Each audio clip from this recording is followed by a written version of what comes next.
제가 6년간 살았던 LA에서 북쪽으로 250마일 정도 올라가면 캘리포니아 주 정부가 운영하는 유명한 주 정부 공원이 하나 있습니다. 주립공원이죠. 산시메온 시티 부근에 있는 허스트 캐슬입니다. 원래는 신문사를 운영하던 윌리엄 허스트가 엄청난 돈을 벌면서 태평양이 잘 내려다 보이는 언덕 위에다가 개인의 저택을 지었습니다. 거의 한 8, 90년 전에 지은 빌딩이죠. 그런데 그 별장이 얼마나 아름다운지, 그리고 그 규모가 얼마나 대단한지, 이것이 한 개인의 집인가, 때로는 놀라기도 하고 때로는 마음에 좀 어려운 그런 생각도 들었습니다. 저는 스리랑카에서 어렵고 힘든 사람들, 최소의 음식이나 복원의 혜택도 제대로 받지 못하는 빈민가의 많은 사람들과 사역을 하다가 미국에 갔고, 미국에 간 지 얼마 되지 않아서 가족여행을 떠난 중에 방문한 것이 이 허스트 캐슬입니다. 그 대단한 개인의 풀장이나 또 거기 안에 장식되어 있는 건물들은 화려하기 그지없었고, 또 고풍스러운 스페인풍의 여러 집기들을 가져왔고, 수많은 미술품과 그리고 방에 장식하는 여러 장식물들을 갖다 놓았는데요,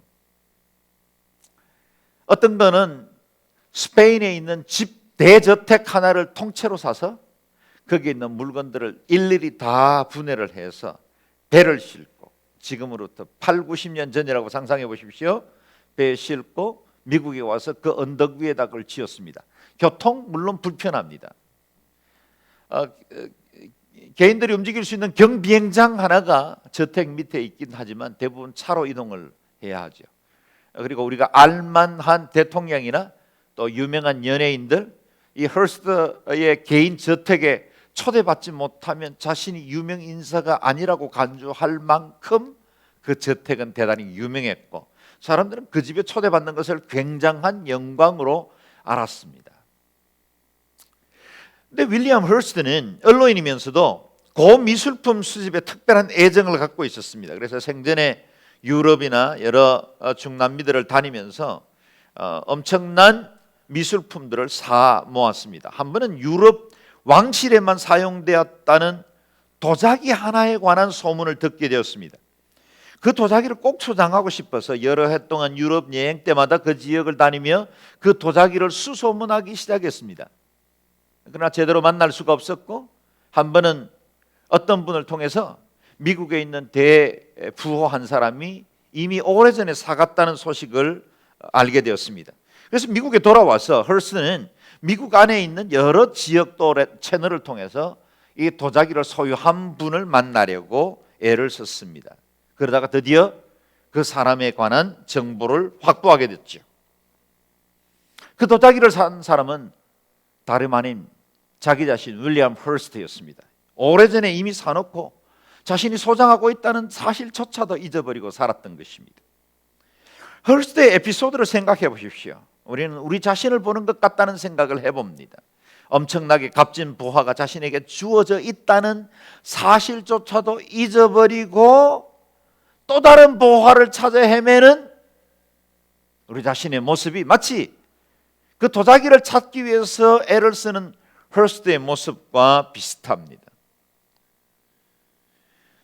이와 같은 해프닝이 오늘 현대를 살아가는 그리스도인의 삶 속에서 얼마나 자주 재현되고 있는지요. 우리 안에 살아계신 그리스도, 저와 여러분이 믿고 있는 이 주님, 내가 나의 왕이시여 나의 주라고 고백하는 이 그리스도가 가지신 이 풍성함과 부요함은 다른 어떤 것으로도 비교할 수 없을 만한 엄청난 축복을 가지고 있음에도 불구하고 우리는 이 보화가 우리 안에 있는데도 마치 굶주린 집시처럼 이곳저곳을 헤매면서 내 인생을 행복하게 할 것들, 그리고 나의 마음을 위로할 만한 것들을 찾아 헤매기도 합니다. 이 영적 기갈들, 그리고 이 주린 마음들, 그것들로 인해서 참된 보화를 제대로 발견하지 못할 때가 너무나 많다는 겁니다.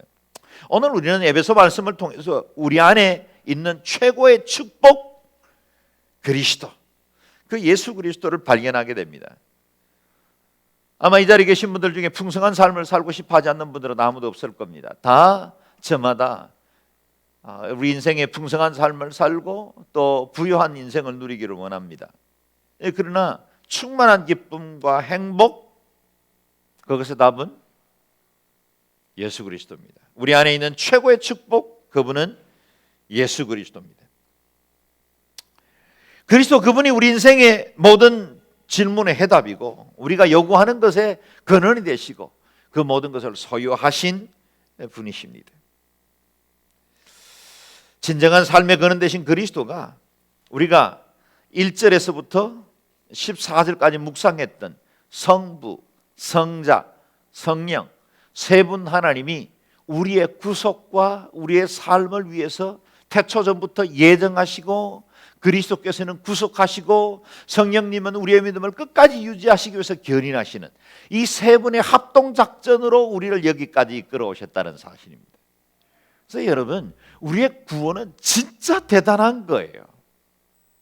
라이언 일병 하나 구하기 위해서 미국의 많은 부대들이 동원되고 제시카 일병 하나를 구원하기 위해서 만든 그 신화적인 그 어떤 이야기보다 대단한 사건이 있다면 저와 여러분을 구원하시기 위한 하나님의 그 놀라운 합동작전이 있었다는 사실입니다. 이 구원의 그 감격을 제대로 경험하기만 하면 사도 바울이 붓을 들자마자 이 에베소서 1장에서 14절까지 쉼표 하나 없이 거침없이 쏟아낸 것처럼 우리 안에 있는 이 부유함이 얼마나 크고 아름다운지를 인정하고 고백하지 않을 수 없다는 것입니다. 그런데 이 같은 복을 받은 사람들을 위해서 사도 바울이 교회와 성도들을 위한 기도를 시작했어요.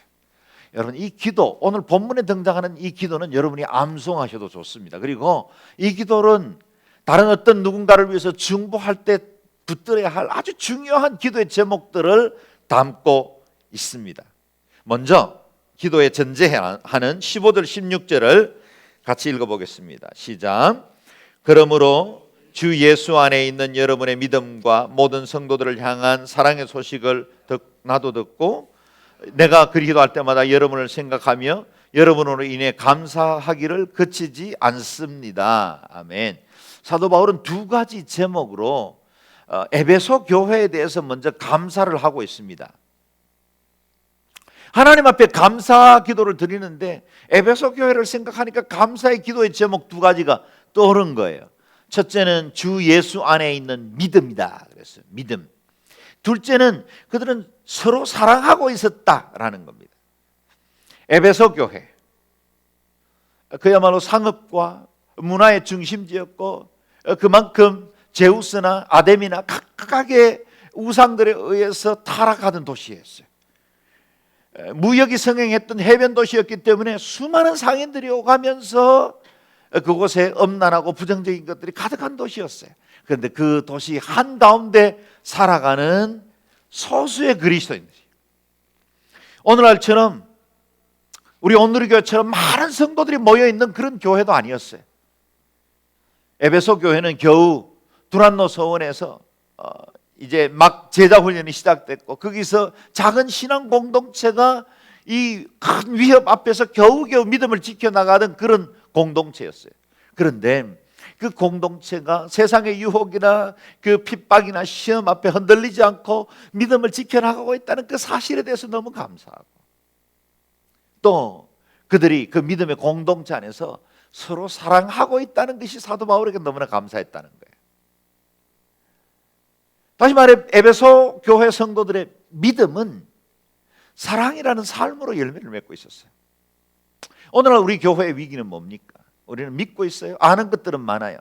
그런데 삶에서 그 열매들이 드러나지 않기 때문에 세상으로부터 지탄을 받기도 하고 하나님의 이름과 그 영광에 먹칠을 하는 일들도 생겨나게 되죠. 믿음이 곧 삶이 되어 있는 교회, 그것이 에베소 교회였다라는 겁니다. 오늘 우리의 문제는 믿음이 부족한 것이 아니라 어쩌면 제대로 살지 못하기 때문에 생기는 문제가 대부분이 아닌가 싶습니다. 그 우상과 음란한 도시 한복판에서 믿음을 아름답게 지키고 사랑을 실천한 교회, 그 교회를 생각할 때마다 사도 바울은 하나님 앞에 감사의 기도를 드리지 않을 수가 없었습니다. 저는 여러분이 다른 어느 누군가 성도들에게 또는 형제 자매들에게 감사의 제목으로 기억되는 사람이 되었으면 좋겠다, 그 생각을 해봅니다. 여러분, 이런 소망을 가져보십시오. 감사 기도를 불러일으키는 사람이 되게 해 주소서. 어느 누군가에게 내가 그 사람이 나를 생각하면 감사 기도가 떠오르는 그런 사람이 되게 해 주소서. 막 신앙생활 시작해서 조금씩 신앙의 이렇게 이 모습이 변화되고 자라나는 성도들을 보는 건 얼마나 큰 기쁨인지 몰라요. 저희 교회도 이제 막 갓난 아기들 있잖아요. 그러면 제가 손주 볼 때가 되어 가나 봐요. 얼마나 이쁜지 몰라요. 그냥 남의 자식 한 번이라도 더 안아보고 싶고, 그렇게 제가 그렇게 이뻐요. 아기들이 이렇게 자라나는 걸 보면 얼마나 예뻐요. 믿음 안에서 새 신자가 믿음으로 성장하는 걸 보면 예쁘죠. 감사기도가 절로 나옵니다. 저희 교회에 몇 새 가족들이 있어요.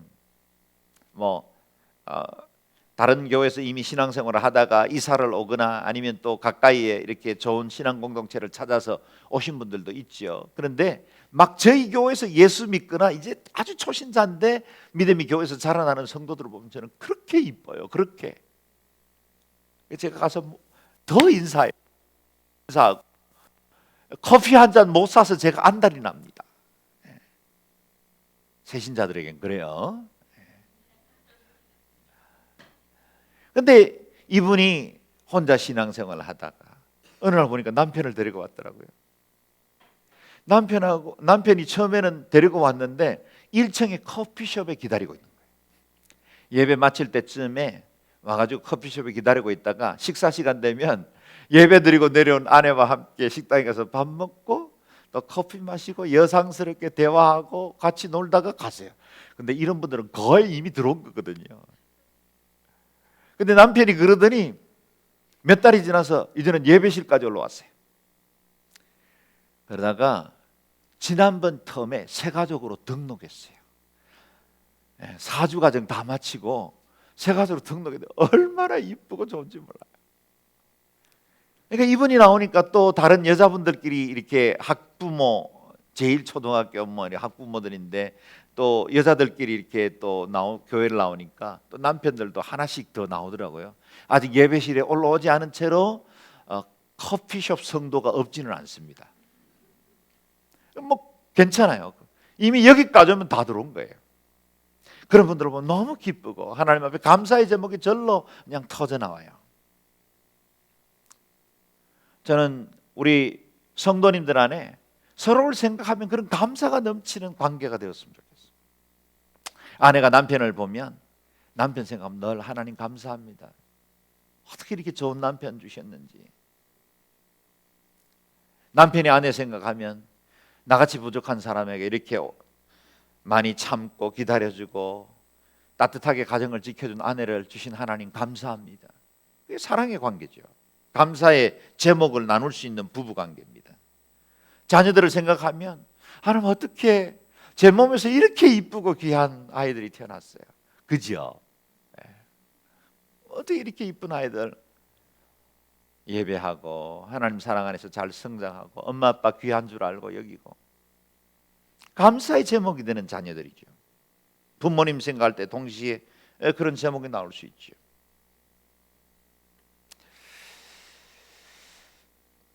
또한 여러분이 목사의 감사의 기도를 불러일으키는 성도들이 되었으면 좋겠어요. 죄송하지만 10손가락 깨물어서 안 아픈 손가락은 없어요. 그러나 손가락 중에도 더 이쁜 손가락은 있네요. 성도들도 미안하지만 기도할 때 감사함이 떠오르는 성도들이 있고 힘든 마음으로 기도하는 성도들도 있어요. 제가 LA에서 교회를 개척해서 섬길 때 감리교 교회에서 장로가 되신 분이세요. 근데 뭐 교회가 막 분열하고 싸우면서 그곳에 휘말리고 싶지 않아서 저희 교회로 이렇게 오신 장로님 가정이 한 가정이 있었어요. 근데 이 가정이 얼마나 귀한지, 정말 주의 교회의 본이 되는 장로님이다. 그래서 온누리 교회에 오신 지는 얼마 안 됐지만 진짜 온누리 장로님 같은 분이세요. 그래서 성도들에게 본이 되고 많은 사람들에게 정말 사랑으로 섬기고, 그리고 성도들에게 많은 걸 베푸는데, 그래서 제가 장로님 뭐 경제적으로 그렇게 여유 있는 분도 아니신데 괜찮으세요? 그러시면 이 장로님 뭐라고 하시냐면, 목사님 내가 받을 축복인데 목사님 왜 그러세요? 물은 퍼내야 샘물이 고이는 겁니다. 그분은 복 받는 비결을 아는 분이에요. 물은 퍼내야 샘물이 솟아오르는 거예요. 여러분 옛날에 옹달샘 같은 데 한번 보세요. 옛날에 그 시골에 있던 우물 기억하세요? 물을 퍼내야 샘물이 솟아요. 안 그러면 물 그냥 썩습니다. 근데 이분은 복 받는 비결을 알아요. 그래서 자신이 많은 것들을 베풀므로 하나님의 새 은혜를 받을 수 있는 준비를 갖췄어요. 근데 이분이 어머니로부터 받은 교훈 하나가 제 마음속에 늘 남아요. 제가 어릴 때 우리 어머님이 늘 제게 가르치면서, 목사가, 잘 들으세요, 잘못 들으면 조금 오해할 수 있는 요소가 있기 때문에 제가 잘 들으라고 말씀드리는 거예요. 목사가 새벽 기도 때 성도를 위해서 기도하기 위해 무릎을 꿇으면 제일 먼저 떠오르는 사람이 되라. 어머님이 늘 그렇게 교육을 시켰대요. 목사가 새벽 기도 때 기도하려고 무릎을 꿇으면 제일 먼저 떠오르는 사람이 되게 하라. 진짜 그 어머니 대단한 교훈으로 자녀들을 훈련시켰죠. 여러분 오해 마세요. 목사가 새벽 기도하면 복 받고 잘 되고, 그렇지 못하면 뭐 복 못 받는다, 그런 거 아니에요. 목사만이 축복해 줄 수 있는 그 권위가 있는 건 더욱이나 아니에요. 그러나 분명한 건 목사가 그분을 생각할 때 감사기도가 나오고 그를 위해서 늘 기도하는 마음들이 계속해서 솟아난다면 그는 틀림없이 교회에 덕을 끼치는 사람이에요. 하나님 앞에 인정받고 하나님을 위해서 충성과 사랑을 드리는 분임에 틀림이 없어요. 엄마는 알았던 거예요. 자녀들에게 그와 같이 살기만 하면 너는 성공하는 인생이다. 정말 인생을 정말 복되게 사신 분이에요. 많은 사람들에게 존경과 사랑을 받았어요. 감사의 제목을 불러일으키는 성도가 되게 하소서. 동시에 저는 제가 여러분에게 감사기도 제목이 되고 싶어요. 도목사 그러면 헤드에이크 이러면 큰일 나잖아요. 목사를 생각하면 감사가 떠오르고, 목사가 섬기는 그 사역들, 뛰고 충성하는 것들 보고 하나님 감사합니다. 우리 목사님 통해서 주의 나라 확장하시고 또 목사님 통해서 주의 교회를 견고케 하시고 아름답게 성도들을 세워주시는 거 감사합니다. 이러면 제가 얼마나 복을 받은 목사겠어요. 그래서 저도 성도들에게 늘 감사의 제목이 되는 목사가 되고 싶어요. 그러려고 애씁니다. 부족해도 그렇게 봐주세요. 그래서요, 이상하죠? 목사하고 관계가 좋으면 예배가 은혜가 돼요. 목사하고 관계가 나쁘면 절대로 은혜를 못 받아요. 신앙요 아주 빼짝 말라버려요. 영적으로. 목사는 좋아해야 하는 존재예요, 여러분. 한 분만이라도 좋아할까요? 정말 여러분 목사를 좋아해야 된다니까요. 생각해보세요. 여러분 신앙생활 할 때 목사하고 불편한 경우들이 없진 않았을 거예요. 그래서 그 목사님이 뭐 여러 가지 문제, 뭐 사실일 수도 있고 아닐 수도 있어요. 근데 이상하죠? 나하고 관계가 나쁘면 불편해지잖아요. 근데 그 목사님이 막 설교를 열심히 하면 목사님 강단에서 말은 잘 안 해요. 그렇죠? 설교를 아무리 잘해도 말은 잘하네. 근데 목사님을 사랑하고 관계가 좋으면 무슨 말을 해도 은혜가 돼요. 말을 좀 더듬기도 하고 설교 내용이 그다지 깊지도 않아도 목사를 통해서 하나님의 음성을 들을 수 있어요. 여러분, 이 예배에 뭐 더할 나위 없이 이 설교의 비중이 큰데, 이 설교를 대언하는, 하나님의 말씀을 대언하는 전달자 역할을 하는 목사를 사랑하고 서로 좋은 관계가 되지 않으면 여러분, 하나님의 은혜의 말씀을 받기가 힘들어요. 저하고 잘 지냅시다. 저하고 잘 지내야 돼요. 저를 위해서요? 천만에요. 여러분을 위해서요. 그래서 신앙생활하다가 정말 마음이, 목사님과 너무 마음이 어렵고, 내가 아무리 노력해도 기도해도 내가 이 교회의 목사님하고는 정말 좀 마음이 회복되기 어렵다 그러면 죄송하지만 저는 그 교회를 떠나라고 권해요. 그건 우리 교회도 마찬가지예요. 저하고 만약에 관계가 불편해졌는데 그거 위해서 여러분 기도하세요. 회복시켜 주시도록, 또 목사님 존경하고 사랑하는 관계가 되도록 기도하세요. 그렇게 해서 기도도 하고 참기도 했는데 만약에 그 관계가 회복되지 않으면 우리 교회를 떠나셔야 돼요. 그래야 여러분 영원히 살아요. 목사하고는 좋은 관계가 돼요. 서로 감사의 제목이 돼야 돼요. 목사는 우리 성도들을 생각할 때 감사하고, 성도들은 목사를 생각할 때 감사해야 돼요. 그래야 교회 공동체가 견고합니다. 그러면 나머지 좀 불편하고 뭐 조금 삐그덕거리고 뭐 조직이 좀 이상하고 훈련 프로그램 잘 안 맞고 그래도 괜찮아요. 다 나머지는 다 풀려요.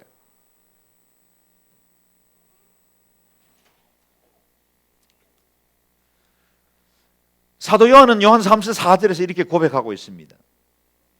내가 내 자녀들이 진리 안에서 행한다 함을 듣는 것보다 더 즐거움이 없도다. 사도 요한의 마음만 그렇겠습니까? 우리 모든 목회자들이 그런 마음을 가지고 있고, 또 우리 서로가 성도들에게 내 자녀들이 진리 가운데 서 있는 것보다 더, 그렇게 사는 것을 듣는다는 것보다 더 기쁜 건 없다. 사도 바울이 빌립보에서 기뻐하고 기뻐하리라. 감옥에 있는 자가 감옥 바깥에 자유로운 사람들의 삶을 보고 내가 기뻐하고 또 기뻐하리라. 어디서 가능할까요? 그들 안에 있는 영적인 그 믿음의 온전함, 그걸 보고 기뻐할 수 있는 겁니다. 자, 이제 사도 바울의 교회와 성도를 위한 기도가 나옵니다. 17절에서 19절을 그냥 쭉 먼저 한번 읽어보고 또 강의하겠습니다. 시작. 우리 주 예수 그리스도의 하나님 영광의 아버지께서 여러분에게 지혜와 계시의 영을 주셔서 하나님을 알게 하시기를 기도합니다. 그가 여러분의 눈을 밝게 하셔서 하나님의 부르심의 소망이 무엇이며 성도 가운데 있는 하나님의 유업의 영광의 풍성함이 무엇이며 하나님의 힘의 능력의 역사하심을 따라 믿는 우리를 위해 베푸신 하나님의 지극히 크신 권능이 어떠한지 여러분으로 알게 하시기를 기도합니다. 아멘. 사실 적어도 에베소서 1장에 있는 내용들은 우리에게 이렇게 읽어보면 툭 감이 안 와요. 문장 자체가 너무 복잡해서. 그래서 문장이 어디를 수식하는지 잘 느껴지지 않습니다. 사실은 헬라어는 더 복잡하다 그랬지요. 3절에서 14절까지가 한 문장이에요. 우리말 성경에는 몇 개로 이렇게 문장을 끊었지만 이게 한 문장이니까 뭐 얼마나 이해하기 힘들겠어요. 읽어도 제대로 이해되지 않겠지만 하나둘씩 좀 강해 봅니다. 근데 이 기도문을 보면 엄청난 축복의 기도의 제목이에요.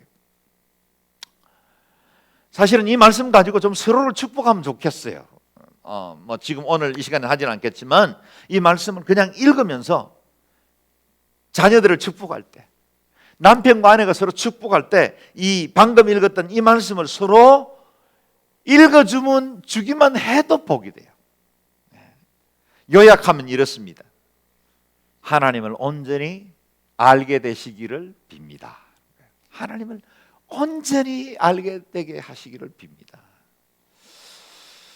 하나님을 온전히 알게 하소서. 우리의 매일의 기도 제목이 되었으면 좋겠습니다. 하나님을 온전히 알게 하소서. 이런 찬송 기억하십니까?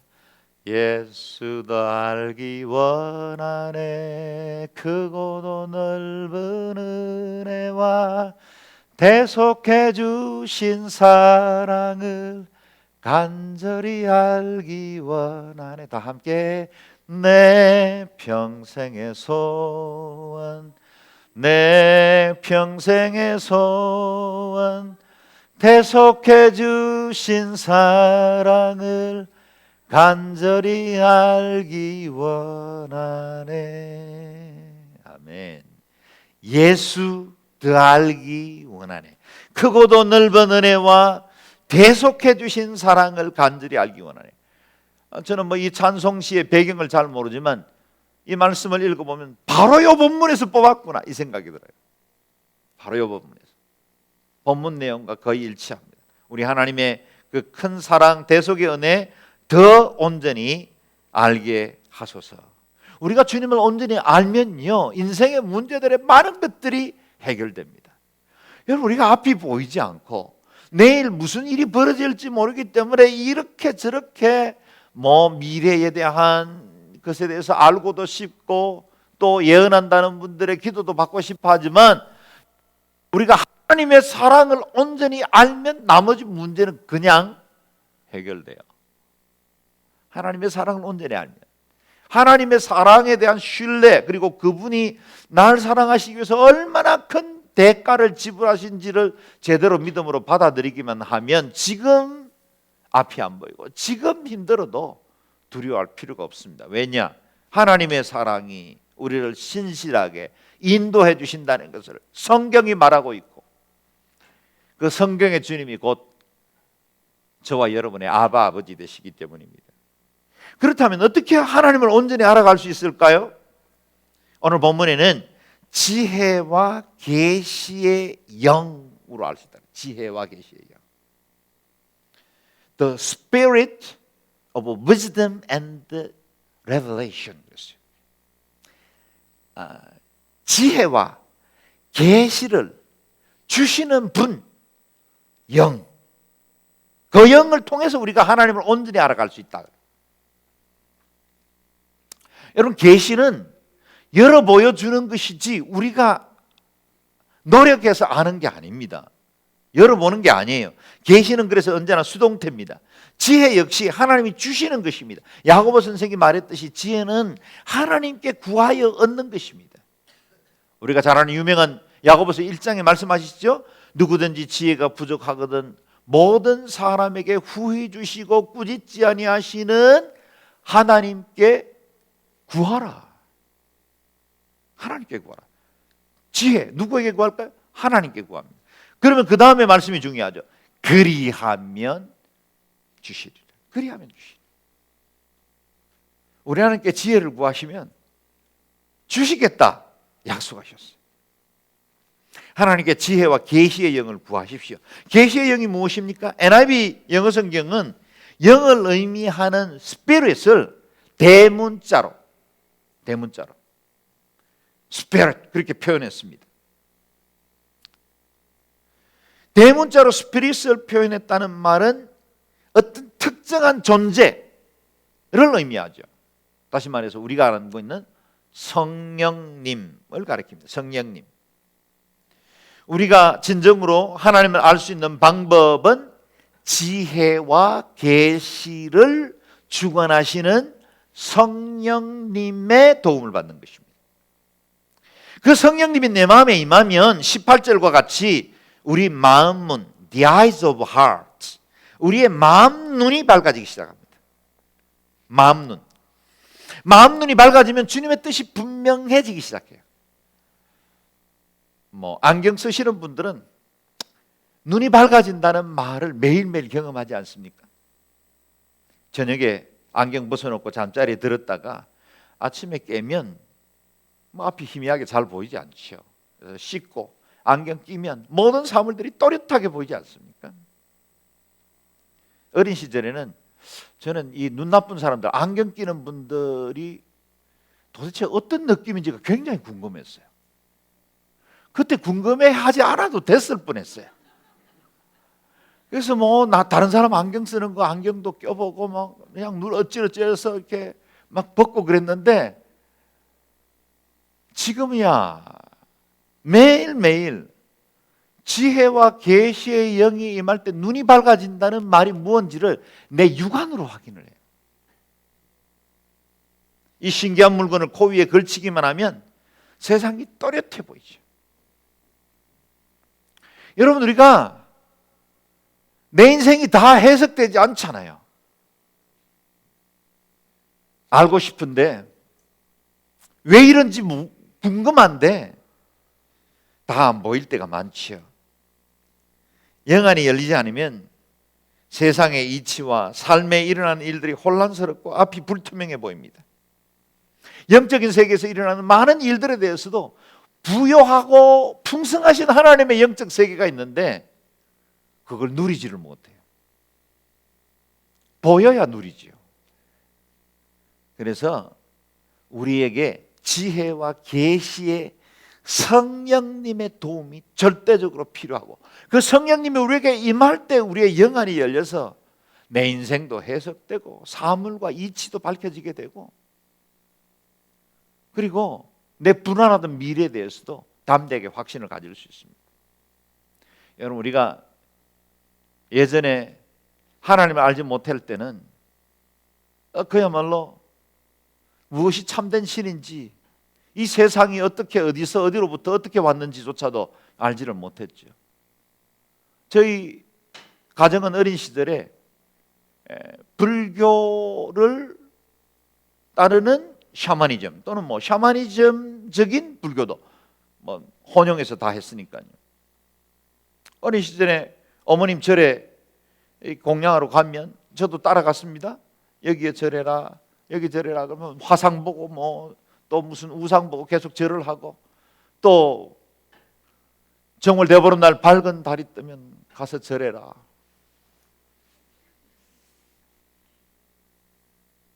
도대체 무지한 거죠. 영적 무지가 만들어낸 비극이죠. 영적인 세계, 이 세상이 어떻게 만들어진지조차도 알지 못하기 때문에 그 같은 영적인 혼미함 가운데 빠지고 하나님과의 관계가 단절되고 영적으로 어두운 세계 가운데 눌려 있는 거죠. 근데 우리가 예수를 믿고 보니까, 그리스도의 영으로 인해서 예수 그리스도가 구주라는 사실을 알게 되니까 창조주의 하나님, 또 우리의 인생과 삶을 인도하시는 그 하나님을 알게 되지 않았습니까? 동시에 우리의 믿음의 영적 성장도, 또 우리가 하나님 앞에 더욱더 온전한 주의 사람으로 살아가는데도 절대적으로 필요한 것이 지혜와 계시의 성령님이세요. 영의 일은 영으로만 분별 가능합니다. 성령님의 도움을 받아 영적 세계가 보여요. 저는 여러분의 영의 눈이 열리기를 바랍니다. 그래서 더 또렷해지고 더 분명해지고 모든 진리와 사실에 대해서 더 명확해져서 두려움 없이 흔들림 없이 믿음으로 살 수 있기를 바랍니다. 땅에 살면서도 천국에 대한 분명한 확신, 그리고 그 천국에 대한 그 비밀한 것들을 보면요, 이 땅에 있는 것들 때문에 그리 안달하지 않습니다. 그렇게 안 살아도 괜찮아요. 그리 없어도 괜찮아요. 안 굶으면 그만하면 감사하고 자족할 수 있어요. 좀 그리스도인들이 좀 당당해야 돼요. 천국을 소유한 사람들이 안 믿는 사람들처럼 똑같이 그냥 안절부절하고 뭔 일 생기면 그냥 이게 그냥 내 인생을 망하게 할 것처럼 여겨져서 그것 때문에 그냥 애지중지하고 붙들고 어깨 좀 펴시고 당당하게 사세요. 당당. 우리가 보통 사람들이 아니라니까요. 사도 바울이 기도한 대로 우리의 마음의 눈이 밝아지면 어떤 것이 보입니까? 세 가지가 보인대요. 세 가지. 18절 다시 읽겠습니다. 시작. 그가 여러분의 마음 눈을 밝게 하셔서 하나님의 부르심의 소망이 무엇이며 성도 가운데 있는 하나님의 유업의 영광의 풍성함이 무엇이며. 첫째로 우리의 영안이 열리면 보이는 것이 있는데, 우리의 부르심에 대한 소망이 무엇인지 보인대요. 영안이 열리면 우리의 부름, 콜링이죠. 이 콜링이 어떤 선교사로나 사명을 위해서도 콜링이 있지만, 우리가 처음 예수 믿게 된 건 어떤 누군가의 전도로 그냥 단순히 예수 믿은 게 아니고, 엄마 아버지가 모태신앙 그래서 예수 믿은 게 아니라 하나님의 그 신비한 계획과 태초전부터 예정된 그것으로 우리를 불러주셨기 때문에 우리가 구원받은 거예요. 이 콜링, 이 콜링의 소망이 뭔지를 알겠다. 하나님 부르셨는데 왜 부르셨죠? 그게 구원이라는 소망이 있는 거예요. 하나님 부르셨습니다. 우리의 인생을 양으로 생명을 얻게 하고 더 풍성히 얻게 하시기 위해서 부르셨어요. 우리를 부르셨어요. 영생의 소망을 갖게 하셨습니다. 하나님의 그 비밀한 은혜, 천국의 소망을 갖게 불러주셨어요. 그래서 우리의 소망은 죽은 소망이 아니라 산 소망이라 사도 베드로가 전서 1장에서 그랬죠. 우리의 소망은 산 소망이에요. Living hope예요. 그래서 우리가 그리스도 안에서 거듭나고 새롭게 하나님의 자녀된 사람들은 모든 존재가 다 living things입니다. living things, 산 존재예요. 그다음 두 번째, 우리의 마음의 눈이 밝아지면 우리가 앞으로 받을 상속, 그 유업의 영광이 얼마나 풍성한지를 볼 수 있대요. 그 기업은 썩지도 않고 변하지도 않는 영원한 하나님의 나라입니다. 실감 잘 나지 않으세요? 왜요? 우리는 한 번도 사실은 천국을 경험해 본 적이 없기 때문에 우리가 받을 그 영광의 유업, 그 영광이 얼마나 대단한지를 사실 모르고 살아요. 저도 천국에 대한 늘 열망과 그 소망 가지고 살아요. 저는 정말 천국을 늘 가까이 이렇게 두고 사는 것 같아요. 그래서 마실 건너가듯이 어느 날 그냥 그렇게 천국 자연스럽게 건너가려고 그래요. 아내가 있으면 제가 이 말 함부로 못합니다. 왜냐하면 왜 이기적으로 당신만 좋은 데 가려고 그러세요? 이렇게 하기 때문에. 근데 전 천국이 정말 제 가까이 있어요. 물론 제가 천국 안에 살기도 하고 천국이 제 안에 들어와 있기도 하죠. 그런데도 불구하고 그 영광의 유업의 규모가 얼마나 대단한지가 따로 실감 나지도 않고 잊어버릴 때도 있어요. 장차 우리가 받을 영광, 우리가 동원할 수 있는 모든 상상력을 다 동원해도 죄송하지만 요 끝자락도 못 만져봐요. 사도 바울이 고린도 후서 12장에서 자신이 가졌던 그 영적 경험을 말한 적이 있습니다. 이 천국의 그 비밀한 것을 잠깐 경험하고 왔는데요. 내가 그리스도 안에 있는 한 사람을 아노니 그랬어요. 자기가 갔다 온 천국이다 이렇게 말하면 교만해질까 봐 3인칭을 써서 그렇게 표현을 했습니다. 내가 한 사람을 아노니.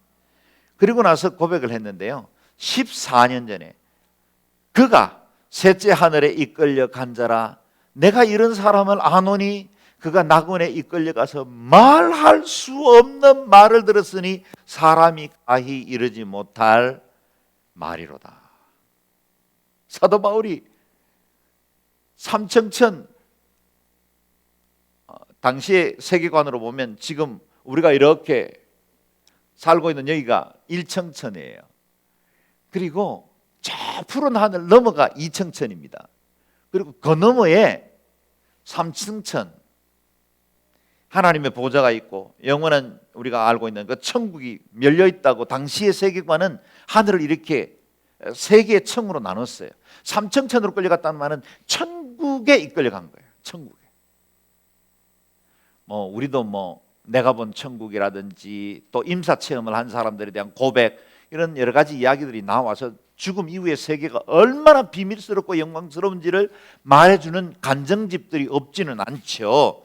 근데 이 사도 바울이 그 영광스러운 천국을 맛만 보고 왔어요.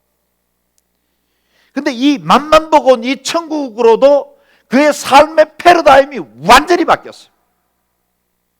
무엇을 위해서 살아야 할지를 알았어요. 그는 기꺼이 생명을 들여 주를 위해서 살아도 좋을 줄 알았어요. 40에 하나 감한매를 3번 수많은 태당을 맞고 강도의 위험과 신의 위험과 수많은 어려움과 박해를 받고도 두려움 없이 계속해서 선교하고 또 전도하고 복음을 전할 수 있어요. 왜요? 맛보고 왔거든요. 천국을 본 거거든요. 여러분, 우리가 사실은 천국을 경험하지 못하니까 우리가 이렇게 사는 거예요. 이렇게. 우리의 신분은 왕자인데 사는 건 거지처럼 사는 이유가 뭐냐면 우리의 영의 눈이 열려서 천국의 그 영광의 소망이, 그 엄청난 유업이 얼마나 대단한지를 제대로 못 봐서 이렇게 사는 거예요.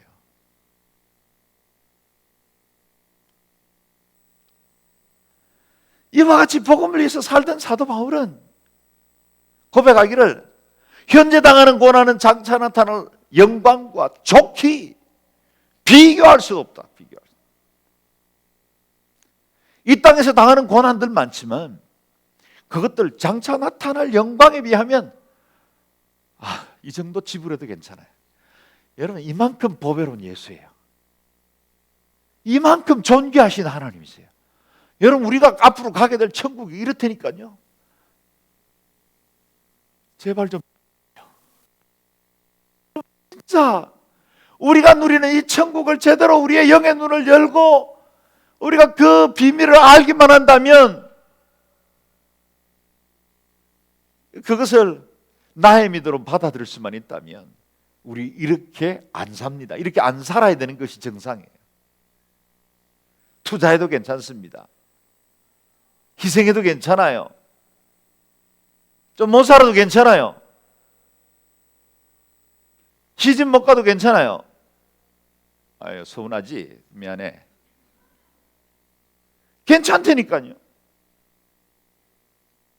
정말 천국의 영광이나 그것에 보면 사도 바울이 내가 자매를 데리고 다닐 권위 없겠느냐? 남들처럼 가정이 이루고 그 정상이죠. 괜찮아요. 저는 뭐 할 수만 있다면 결혼하기를 원하고 어찌하든 결혼시키려고 애를 많이 씁니다. 그러나 그거 안 해도 괜찮다는 거예요. 안 해도. 왜요? 장차 나타날 영광에 비하면 아무것도 아니니까. 사도 바울이 담대하게 선포하는 것은 나는 하늘에서 부르신 부름의 상을 위하여 쫓아가노라. 그 상. 그 상 때문에 인생이 달라진 거예요. 세 번째, 영의 눈이 열리면 우리 안에서 역사하시는 하나님의 권능이 얼마나 큰지를 깨달아 알게 됩니다. 19절 다시 한번 읽어볼까요? 시작. 하나님의 힘에 능력의 역사하심을 따라 믿는 우리를 위해 베푸신 하나님의 지극히 크신 권능이 어떠한지 여러분으로 알게 하시기를 기도합니다. 이 세 가지 기도의 제목 중에 이 마지막 기도는 우리에게 주신 능력이 얼마나 대단한지, 얼마나 대단한지를 정말 좀 알고 살았으면 좋겠다. 그 능력은 죄인을 구원하여 하나님의 자녀로 만드시는 능력이죠. 나는 복음을 부끄러워하지 않습니다. 이 복음은 모든 믿는 사람들에게 구원을 주시는 하나님의 능력이기 때문입니다. 여러분, 이 세상에서 기적 중의 기적은 저와 여러분이 예수 믿고 하나님 자녀 된 거 아니겠어요? 저와 여러분이 이렇게 거듭나서 오늘 이 시간에 예배하고 있고 오늘 이 세 가지 영의 눈이 열리기만 하면 주어지는 이 엄청난 축복, 여러분 다 있어요. 없는 게 아니에요. 내가 예수 믿는 순간 다 주어진 거예요. 근데 눈이 안 열려서 못 보는 것뿐이죠. 그래서 여전히 세속적이고 여전히 이 땅의 육체의 욕심을 위해서 살아가는 것뿐이에요. 복이 주어져 있어요. 근데 그 복을 제대로 알고 눈이 열리면 인생이 달라진다라는 겁니다.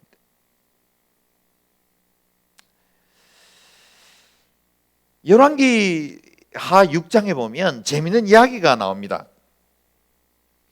아람이라는 이방 군대가 있었는데 이 군대는 이스라엘의 눈의 가시와 같은 존재가 하나 있었어요. 바로 엘리사였습니다. 도단성에 살고 있는 그 엘리사라는 선지자가 아람과 이스라엘이 전투하기 위해서 아람이 아주 그냥 밀실에서 아주 핵심 참모들과 함께 작전을 짜고 그 다음에 어느 지역으로 이동해서 습격을 하자 다 계획을 해가지고 들어가면 이미 이스라엘 군대가 쫙 기다리고 있는 거예요.